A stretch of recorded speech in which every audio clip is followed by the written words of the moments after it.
लोकसभा चुनाव 2024 की 4 जून को होने वाली मतगणना को लेकर बालाघाट पुलिस प्रशासन ने तैयारी पूर्ण कर ली है।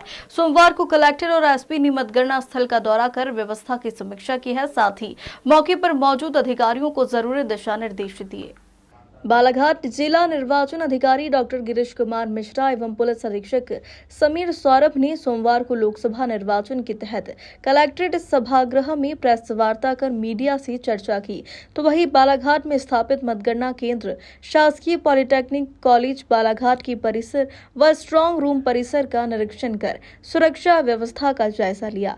कलेक्टर डॉक्टर गिरीश कुमार मिश्रा ने कहा कि बगैर परिचय पत्र के किसी को भी मतगणना केंद्र परिसर में प्रवेश नहीं दिया जाए। वहीं पुलिस अधीक्षक समीर सौरभ ने सुरक्षा को लेकर कहा कि सुरक्षा की पुख्ता इंतजाम किए गए हैं। सुरक्षा 3 लेयर में की जा रही है, जिसने पहली लेयर में सीआरपीएफ की टीम, दूसरी लेयर में बीएसएफ और तीसरी लेयर में पुलिस जवान तैनात किए जाएंगे।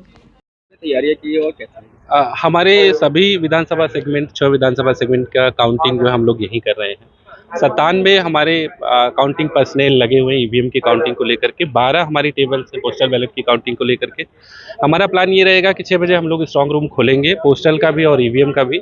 और रिपोर्टिंग टाइम भी 6 बजे है। सभी एजेंटों को, पार्टी के जो हमारे पार्टी के लोग जो हैं उनको सभी को 6 बजे रिपोर्टिंग के लिए बोला गया है। और 8 बजे हमारी ईवीएम की काउंटिंग, पहले पोस्टल बैलेट की काउंटिंग 8 बजे स्टार्ट करेंगे, 8:30 बजे हम लोग ईवीएम की काउंटिंग स्टार्ट करेंगे। व्यवस्थाओं को लेकर के 3 टायर्ड हमारा सिक्योरिटी अरेंजमेंट है। इनर कार्डन जो है हमारा सीआरपीएफ का है, मिडल कार्डन जो हमारा एसएएफ का है, और आउटर कार्डन स्टेट पुलिस या हमारे थाने के जो जवान हैं वो लगे हुए हैं। साथ ही साथ सभी को आई कार्ड इशू किए गए हैं, सभी को डूज एंड डोंट्स के इंस्ट्रक्शंस फॉलो किए गए हैं।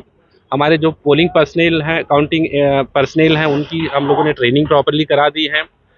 इंस्ट्रक्शंस हमने सभी जो हमारे कैंडिडेट्स हैं, उनके निर्वाचन अभिकर्ता हैं, उनको डूज एंड डोंट्स और उनकी ट्रेनिंग करा दी है।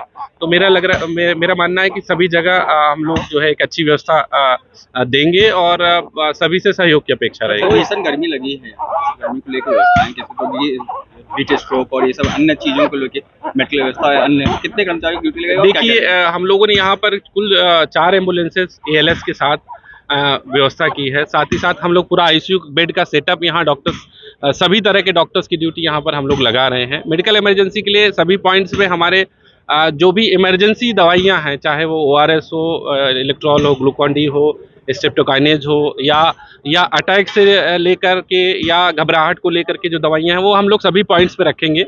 डॉक्टर्स को ब्रीफिंग कर दी गई है। मुझे लग रहा है कि किसी तरह की कोई दिक्कत नहीं होगी। जहाँ तक गर्मी का प्रश्न है, हम लोगों ने पूरा वाटर लाइन अलग से बिछाया हुआ है। सभी जगह कूलर्स की व्यवस्था है, जहाँ रिक्वायर्ड है वहाँ एसी की व्यवस्था हम लोग कर रहे हैं, तो कोई दिक्कत नहीं आएगी। सर, 2 स्थान पे गणना की व्यवस्था है, तो कितने राउंड गणना होगी, क्या शेड्यूल भी तय? देखिए, जो हमारे टेबल्स हैं, चूंकि बैहर विधानसभा में सबसे ज़्यादा बूथ हैं, हमारे टेबल्स की संख्या वहाँ 21 है। और 14 टेबल्स जो है हमारे, 16 टेबल्स 3 विधानसभाओं में है, 14 टेबल 2 विधानसभाओं में है। तो मेरा मानना है कि 16-17 राउंड की लगभग गणना होंगी सभी जगह मैक्सिमम। ये प्राप्त होंगे। अभी तक 1000 से ऊपर हमको आ गए। 2100 हम लोगों ने लगभग ईटीपीबीएस जो है विभिन्न जो सुरक्षा एजेंसियां उनको भेजे थे। हमारा मानना है कि आज शाम को आएंगे और कल मॉर्निंग में 8 बजे तक हम लोगों ने पोस्टल विभाग से जो कर्मचारी लगे हुए हैं, 3 कर्मचारी, उनकी ड्यूटी, उनकी आईडी दे चुके हैं। कल 8 बजे तक जो भी ईटीपीबीएस प्राप्त होंगे उनको हम लोग काउंटिंग में लेंगे। उसके बाद जो आएंगे उनको नहीं लेंगे।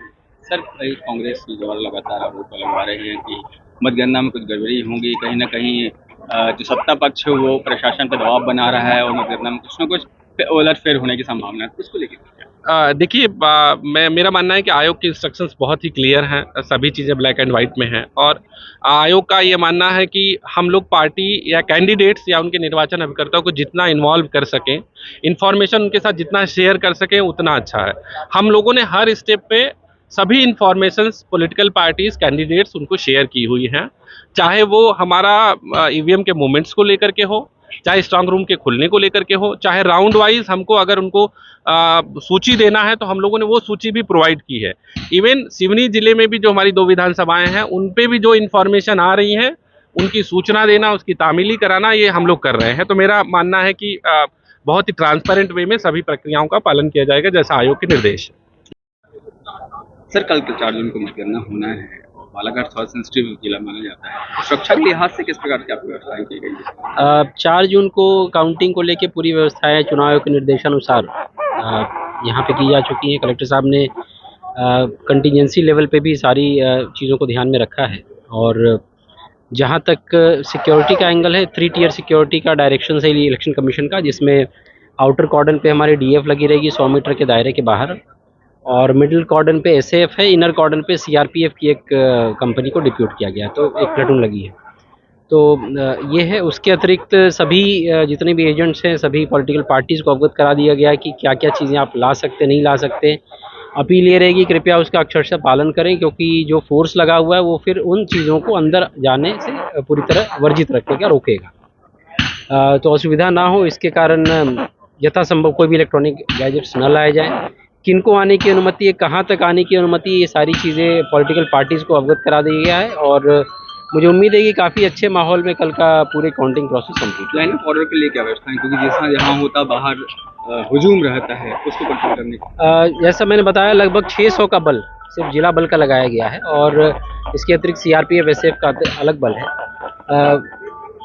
जैसे रुझान आने शुरू होंगे उस दौरान जो कानून व्यवस्था या फिर लोगों के बीच में जो एक्साइटमेंट बनता है उस चीज़ को कंट्रोल करने के लिए हमारी टीम्स लगातार लगी रहेंगी, पेट्रोलिंग भी करते रहेंगे लोग। और चूंकि गर्मी बहुत ज़्यादा है तो उसके अनुसार भी हमने व्यवस्थाएं हर जगह पे की।